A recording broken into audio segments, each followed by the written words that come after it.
Allora, una ricetta per fare il tonno sott'olio, come quello che noi compriamo nei vasetti. Esempio, compro un chilo di tonno, un pezzo lo posso tagliare in 4 pezzi, lo metto in acqua e sale. Io nell'acqua devo mettere 60 grammi di sale ogni litro d'acqua. Se uno non avesse la misura, allora facciamo così sudo, molto facile. Una bottiglia d'acqua minerale, quella da litro e mezzo, io prendo 2 bottiglie piene d'acqua, li metto in una pentola, sono 3 litri.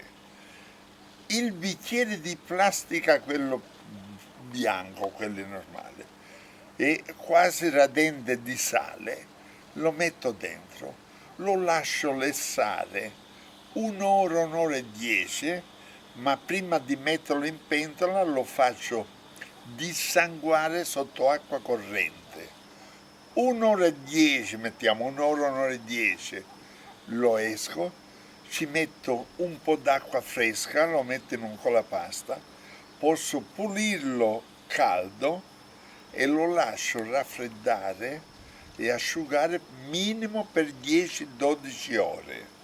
Dopo lo metto nei vasetti di vetro, lo colmo d'olio, normalmente extravergine, lo colmo d'olio, lo chiudo ermeticamente e lo lesso a bagnomaria da un'ora e mezza a 2 ore.